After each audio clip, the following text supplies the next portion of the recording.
Starting things off with the last day of the Democratic National Convention in Chicago, where Vice President Kamala Harris will officially accept the 2024 presidential nomination. Last night, Harris's running mate, Minnesota Governor Tim Walz, took the stage to accept his nomination for vice president. Also on the convention stage last night, there were passionate speeches from Democratic leaders such as former President Bill Clinton, former House Speaker Nancy Pelosi, and House Democratic leader Hakeem Jeffries, each making the case for Vice President Harris. Oprah Winfrey also delivered remarks championing independent and undecided voters and urging them to focus on values at the ballot box come November. In 2024, we got a pretty clear choice, it seems to me. Kamala Harris for the people,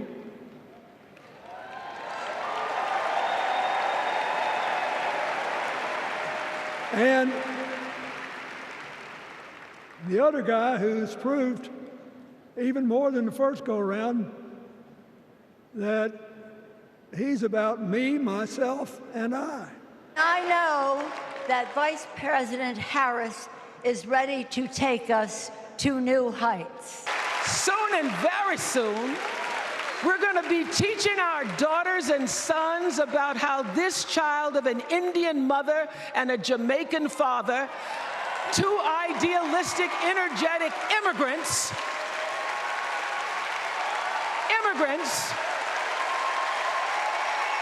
how this child grew up to become the 47th President of the United States.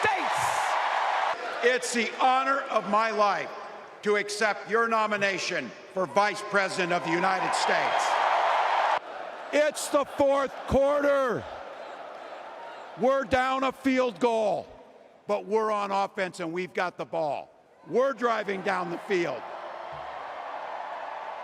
And boy, do we have the right team. Kamala Harris is tough.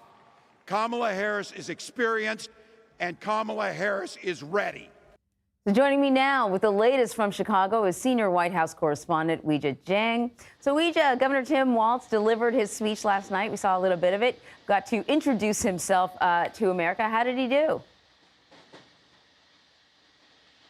And Marie, judging from the crowd reaction in that room, he did a great job introducing himself and really bringing his resume to life, leaning in to all of the things that we have heard about him, but using his own words to do it. As you know, he served in the National Guard. He was a football coach, a social studies teacher, a member of Congress, and he really framed this in a way that I think most people can relate to. He admitted that he didn't give speeches like this often, but he gave pep talks an awful lot as a former coach.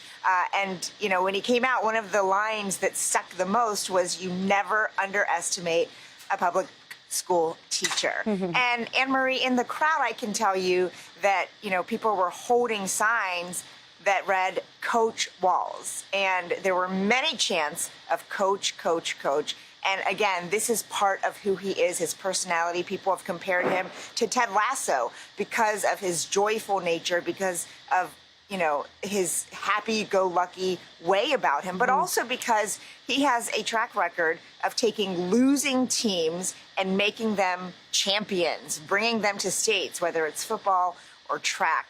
And so it was pretty remarkable to hear him share all of this, including some deeply personal stories about his family, because his family used fertility treatments to conceive their two children. One of the most powerful moments of the night by far was when his son was bawling and he said, "That's my dad."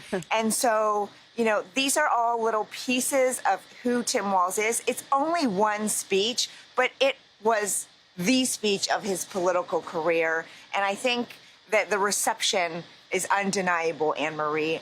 It's, you know, still a big question whether this changes anything in the minds of undecided voters. But when it comes to the base and enthusiasm, I think that, you know, Democrats were charmed even more than they already were by Governor Walz. Well, that's exactly what the Democrats needed to do because, you know, prior to this, there was a certain a tremendous lack of enthusiasm. But let me ask you, Vice President Kamala Harris, speaking of enthusiasm, is going to be speaking at the DNC tonight. What can we expect from her speech? Any intel for us? So CBS News has learned that she has some key objectives in this speech. She wants to share her personal story with America so people know who she is, where she came from. She wants to draw a sharp contrast, which she's already been doing, between her and the ticket, against, I should say, former President Donald Trump and the Republicans. And then she'll talk about her vision for the future and proposals that she has, ideas that she has. Really, it's her opportunity to step way into the spotlight because even as vice president, she did have to give the president, Biden, a lot of space, right? So this is really her moment to shine. We know that she's been rewriting this for several weeks now. And so the pressure is on, Anne-Marie. Yeah, indeed. Weijia, thank you so much. We're going to pivot on over to campaign reporter Shawna Mizelle, who's also standing by in Chicago for the DNC. And Shawna, you've really been focusing on some of the younger participants here. You spoke to the youngest delegates in the country at the DNC. How are they feeling about, their participation in this general election?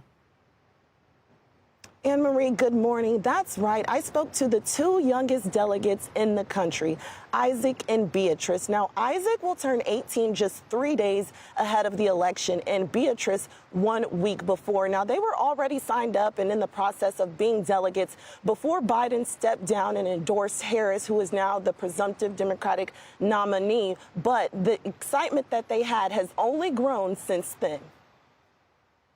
Wow, they're delegates before they've even had a chance to participate in their first election. That's pretty impressive. One of the delegates that you spoke to about voter engagement, you spoke to them about voter engagement, especially when it comes to young people. At the DNC, they had all these influencers there. I want to play a little of the sound that you got.